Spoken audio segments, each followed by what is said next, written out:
Assalamualaikum warahmatullahi wabarakatuh.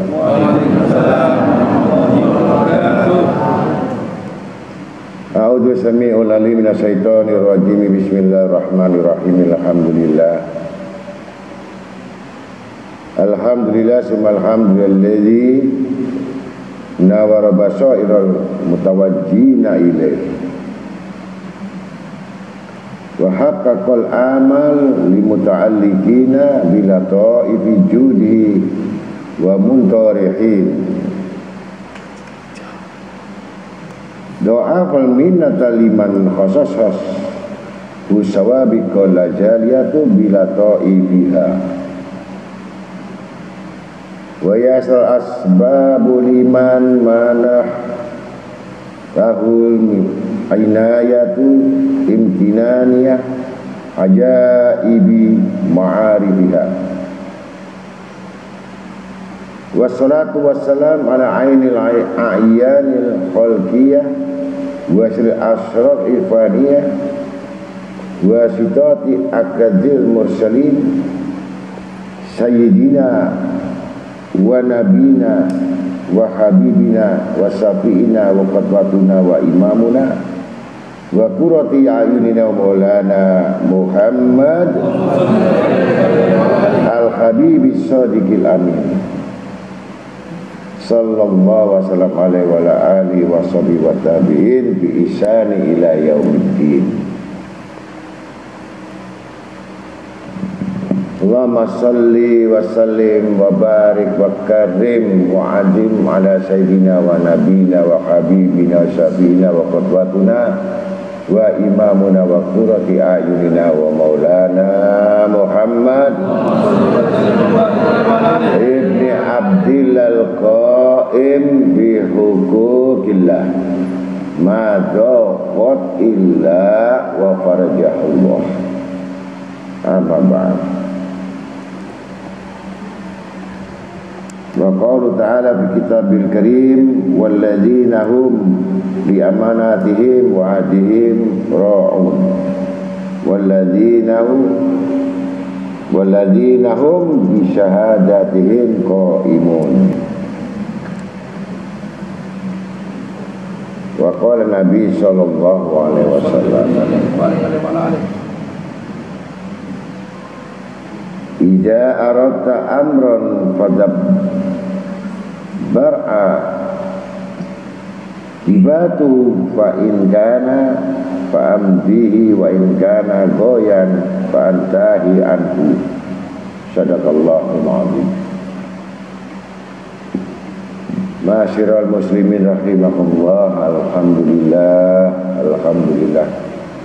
alhamdulillahirabbil alamin. Kita banyak-banyak memanjatkan rasa syukur kita kepada Allah Subhanahu wa taala yang mana malam ini kita masih datang dan hadir di halaqah yang mana kita semuanya mendapatkan kekuatan, pertolongan dari Allah sehingga kita bisa hadir di majelis ini. Mudah-mudahan Allah Ta'ala mengampunkan dosa-dosa kita, dosa kedua orang tua kita, dosa keluarga kita, dosa keturunan kita, saudara-saudara kita, yang bertalian nasab darah kepada kita semuanya, yang bersambung semua kepada ahli-ahli dari keturunan-keturunan orang tua kita.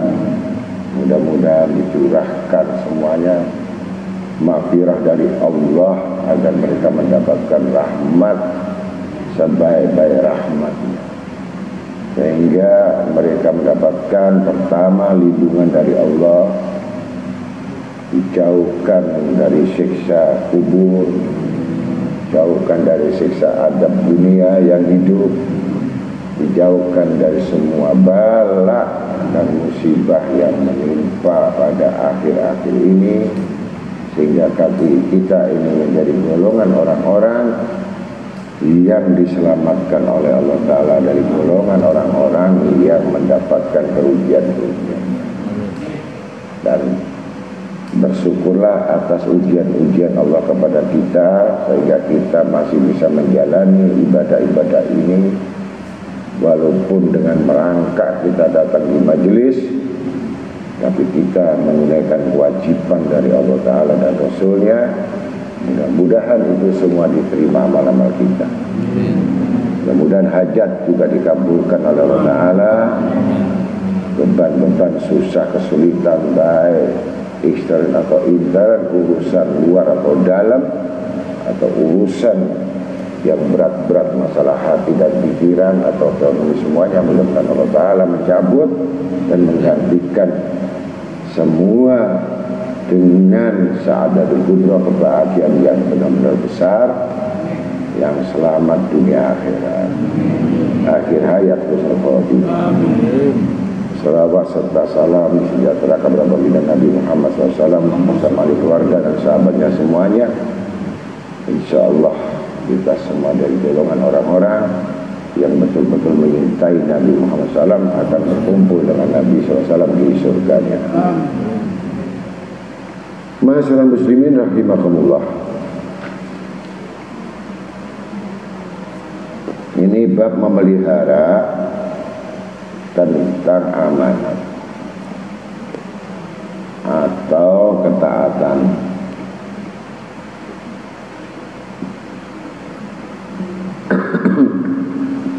Yang mana disebutkan di dalam surat Al-Ma'arij ayat 32 dan 33, yang artinya,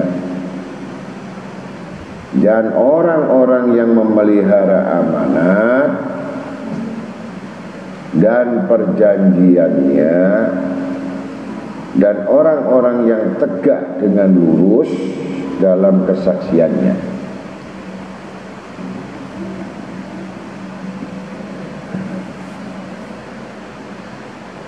Pertama adalah bentuk amanat, yang kedua perjanjian, kemudian yang ketiga tegak, artinya jalan betul-betul lurus.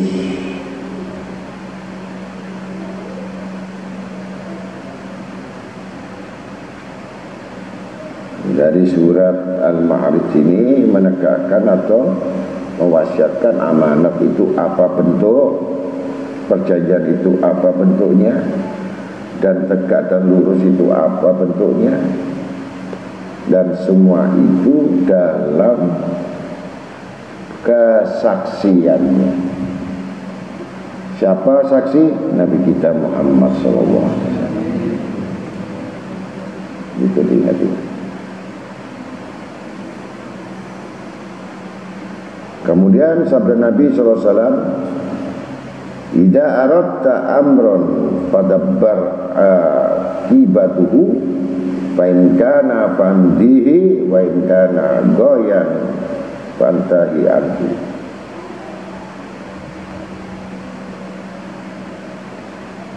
Apabila engkau menghendaki suatu urusan,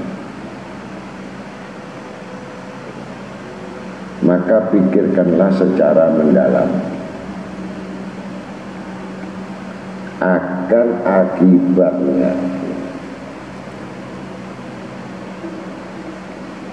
Apabila baik maka teruskanlah, dan apabila buruk maka hentikanlah. Ini riwayat Ibnul Mubarak dari Abi Ja'far Al-Hashimi dalam riwayat hadis mursal.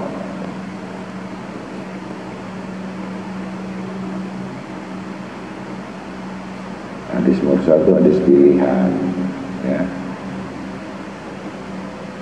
Maka untuk itu kita melaksanakan setiap pekerjaan, setiap perbuatan, pertama diletakkan akal. Itu sesuai dengan satu hadis lain, ad-dinu agar, agama itu akal.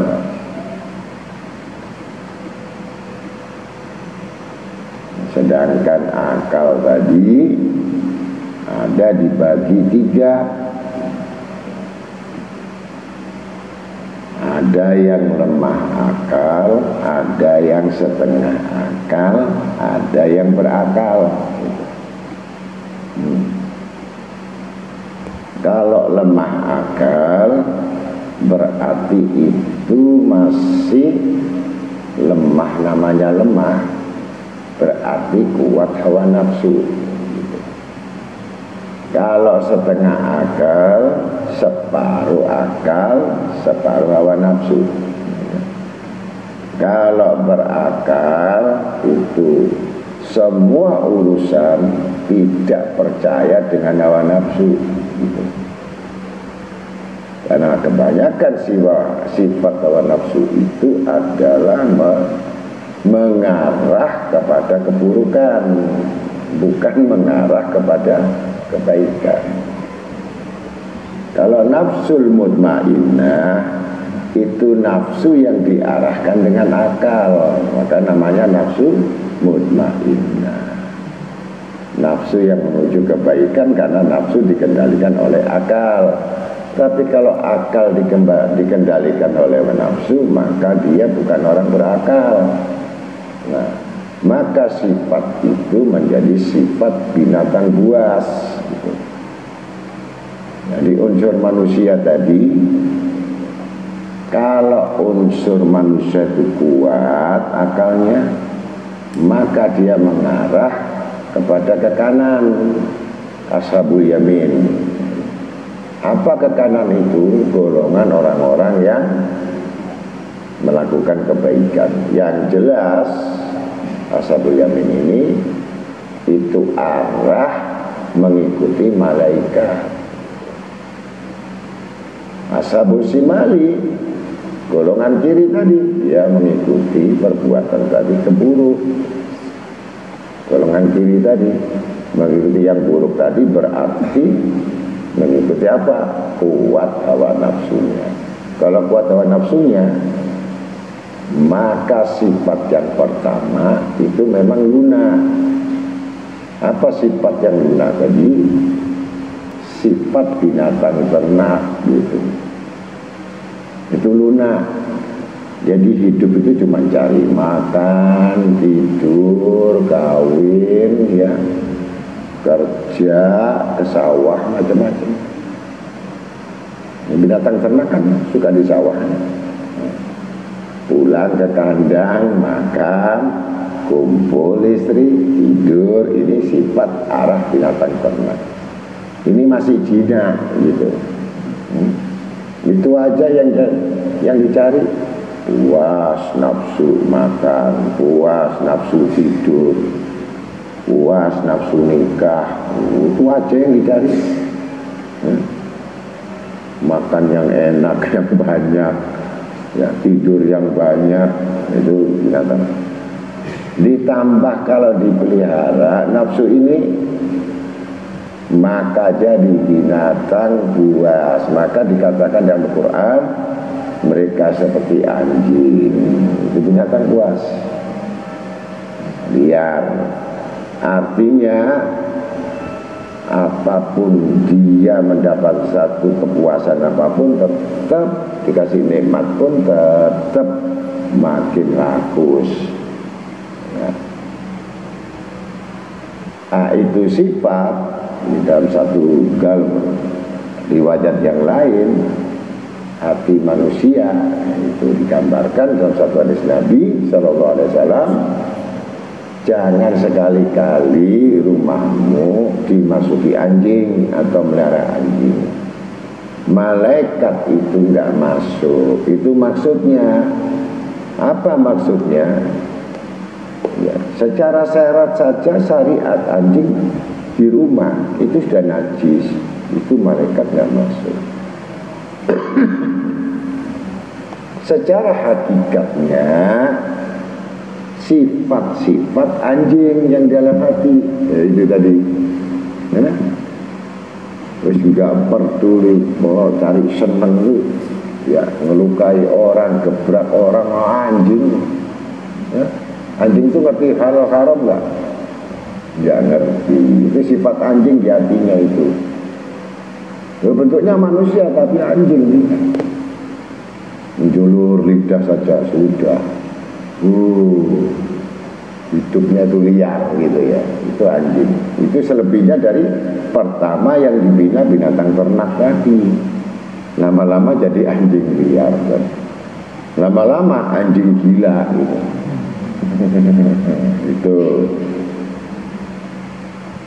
Itu malaikat nggak mau masuk. Nah, sifat anjing dalam hati itu nggak masuk. Yang masuk itu tadi apa? Sifat malaikat. Nah, sifat malaikat yang mana? Gitu. Sofa kolbak, hati yang bersih, murni, alami, natural. Di situ hilir mudik malaikat masuk. Dapat ilham begitu.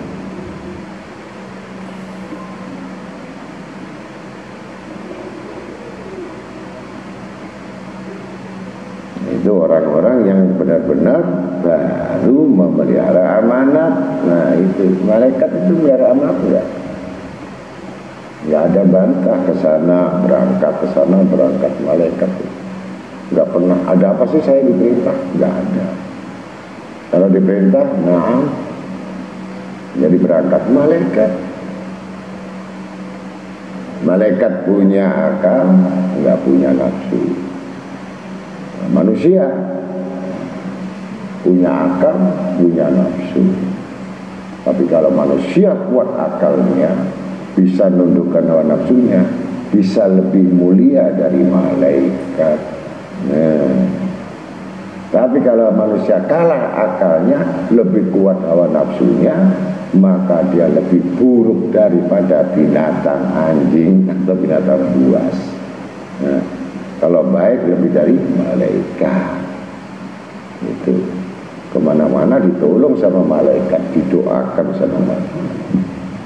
Gitu.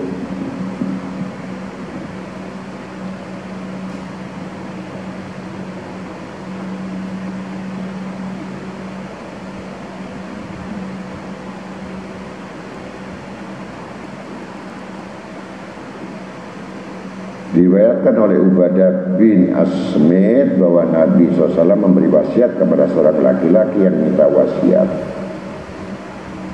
Kalau Nabi SAW idarata amron fatadabar akibatuhu fa in kana fabdihi wa in kana goyan fantahi anhu.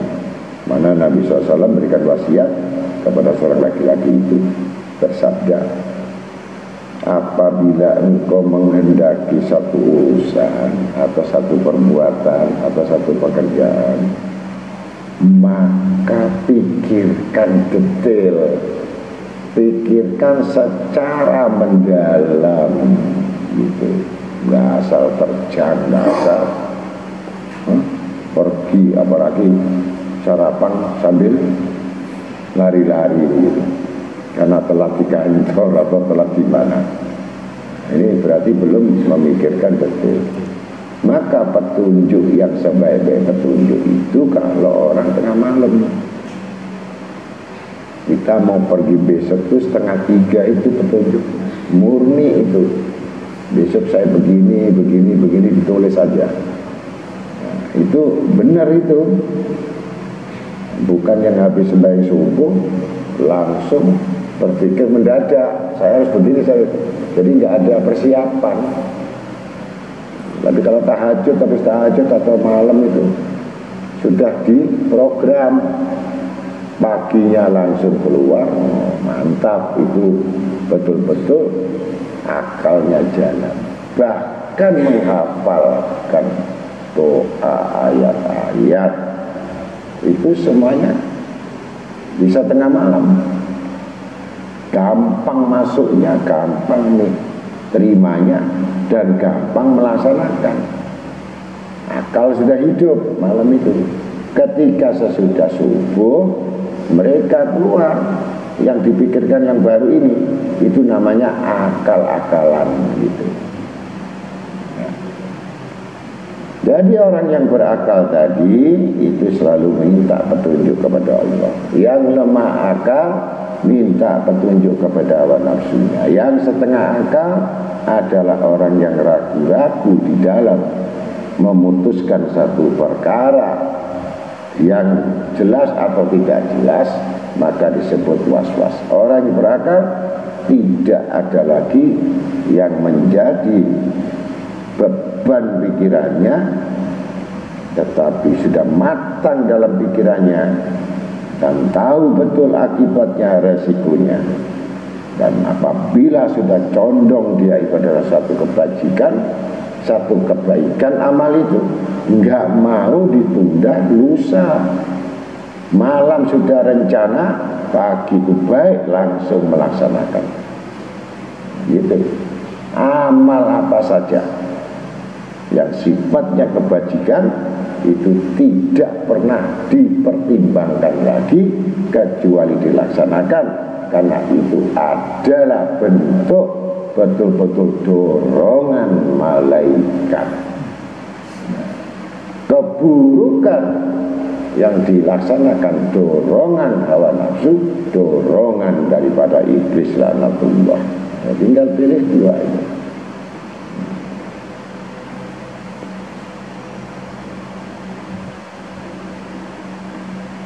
Maka sabda Nabi yang sudah sering diucapkan, kalau Nabi SAW, tuba liman ta'ala umruhu wa kasuna amaluhu.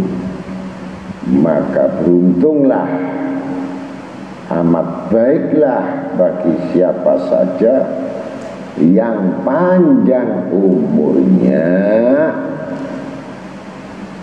itu baik amalnya, amal perbuatannya, ditambah umur baik terus amal kebaikannya. Itu ada yang panjang umur buruk terus amalnya, tapi gampang katanya, pokoknya ngaji Rebu habis dia seminggu dosa saya. Itu ada yang begitu, itu ada gitu, tapi ya saya nggak sebutnya. Jadi saya tak dosa saja di luar masa bunuh, yang penting saya ngaji, saya pasti masuk surga. Mantap ya. Kalau gitu yang sudah Habib Wali Kutub itu ya habis baca Quran ya maksiat saja ya. Yang sudah jujur Rasulullah SAW aja masih mengatakan, bagaimana kalau saya rugi umur saya? Yang sudah alim, yang sudah ini masih takut. Nah yang ngaji pas-pasan,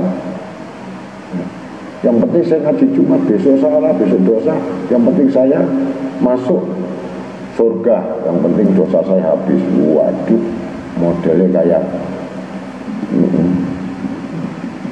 jadi saya bingung.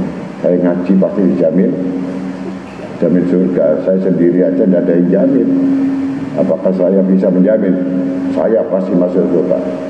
Ya, tidak bisa. Nah, kita terus beramal baik, berbuat baik, berharap baik bahwa kita akan diampuni dosa kita oleh Allah Ta'ala. Itu ya, bukan yang ngaji hari Rebu terus Kemis nipu orang ya, bohong orang, gak sholat, terus apalagi khianat, macam-macam ya. Nanti Rabu lagi saya ngaji, insya Allah Allah Maha Pengampun. Itu hebatnya orang-orang yang goblok. Jadi orang nggak punya akal itu ya, sekali lagi itu sebetulnya binatang bukan manusia. Udah tahu orang ngaji kok tidak mau berubah, itu namanya bukan orang ngaji. Orang ngaji harus berubah, bukan seenaknya. Yang penting saya kan sudah jelas, barang siapa yang belajar menuntut ilmu duduk di majelis hapus dosa-dosanya. Betul, nggak salah itu kalau benar. Tak jamin semua yang masuk di sini ya masuk surga apabila kamu betul mati di sini gitu. Karena yang mati di sini nggak ada yang maksiat, tapi kalau di pagar situ saya nggak tanggung jawab. Ya. Ingat-ingat nanti tanya lagi. Alhamdulillah enak ngaji di tempat itu. Dosa seperti apapun kalau sudah masuk beres, dosa saya diampuni. Ini yang tidak dikatakan orang bertambah umurnya tapi nggak bertambah baik. Justru orang bertambah baik perbuatannya. Riwayat atau berani dari Abdullah bin Bishr radhiyallahu anhu. Wa qala ta'ala fi kitabil karim iktaraba lin-nas hisabuhum wa hum ghaflatin mu'ridun ma yatihim min dzikri min rabbihim muhdasin ilas jama'uhu wa hum yal'abun la yatan qulubuhum. Surat Al-Anbiya ayat 1 sampai 3. Telah hampir datang kepada manusia perhitungan mereka. Iktaraba linnas, sangat dekat perhitungan kepada mereka, yaitu hisabuhum, hari hisab. Sedangkan mereka masih dalam kelalaian dan tiada memperdulikan apa-apa peringatan baru yang datang kepada mereka dari Tuhannya. Mereka hanya dengar-dengar dan mereka hanya bermain-main saja. Artinya hatinya lalai. Ini sudah datang perhitungan. Dan dari hisab itu sudah, ini dari hisab. Turunkan bala, musibah, bencana, gempa, sudah. Ini Allah sudah menghitung ini. Kalau diteruskan ini, nah, maka ditambahkan lagi oleh Allah Ta'ala yang namanya adab ini. Nah ini kita lihat ya, tahun-tahun ini saya katakan tahun ini hari-hari tahunnya kembali kepada Allah. Apa kembali kepada Allah? Kembali pada kitabullah dan sunnah, kembali bertaubat gitu, kembali menyesali dalam kelalaian kita, kembali menyesali dosa-dosa kita, kembali kepada kebodohan, menghilangkan kebodohan kita yang selama ini bodoh.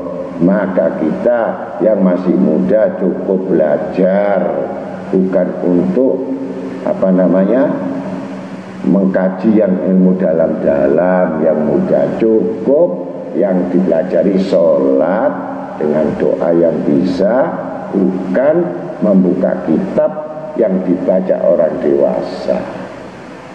Yang muda-muda ini, makanya boleh ikut ngaji, tetapi harus mengetahui bahwa ini untuk orang dewasa, ini untuk orang tua, ini untuk anak.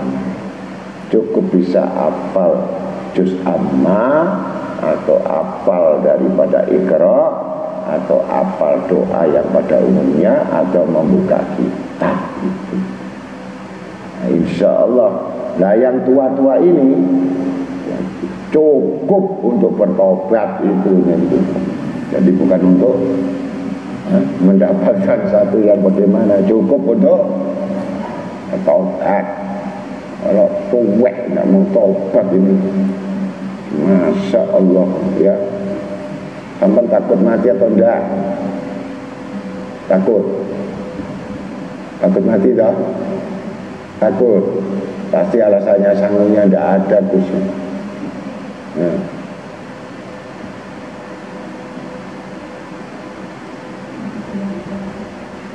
Maka dalam kelalaian seperti itu, mereka hanya dengar-dengar saja, ya, ngaji jadi dengar-dengaran, tuntunan jadi tontonan, tontonan jadi tuntunan, gitu. Sopan santun jadi santunan. Itu sudah kejaman, ya. Mudah-mudahan itu ngerti semuanya. Itu amanat. Kalau Nabi SAW man kharaja ani ta'ati wa faraq jama'ah faman maitatan jahiliyah wa batala tahta riati umiyah yabdab li asobah awiyat ila asobati awiyan syuru asobah fakudila fakiblatuhu jahiliyah.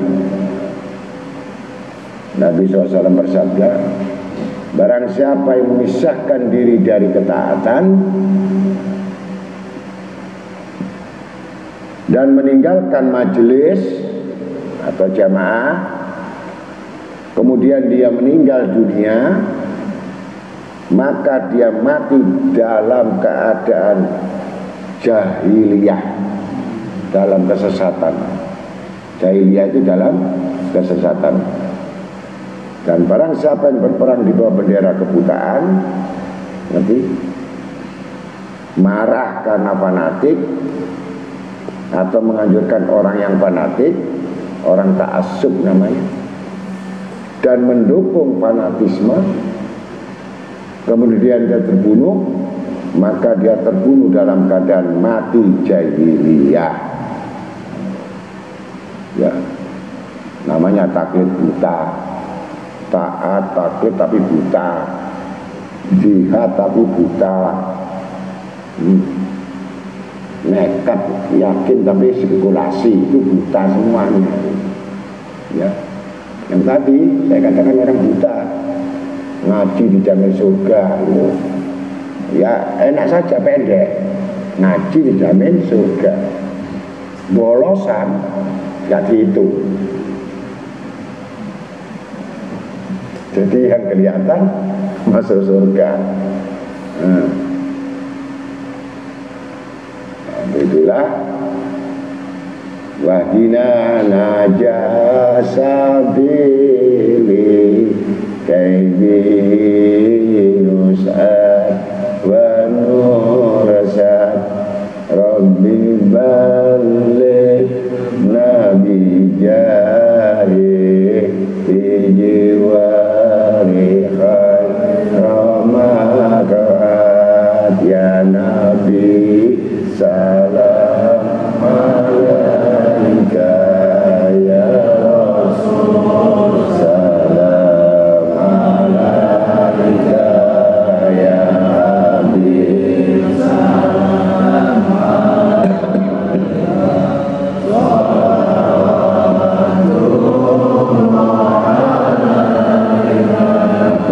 Imam Al-Habib Ali bin Muhammad bin Husain Al-Haqi saat makal qiyam. Kenapa kita memohon kepada Allah agar kita bersambung kepada Rasul sallallahu alaihi wasallam?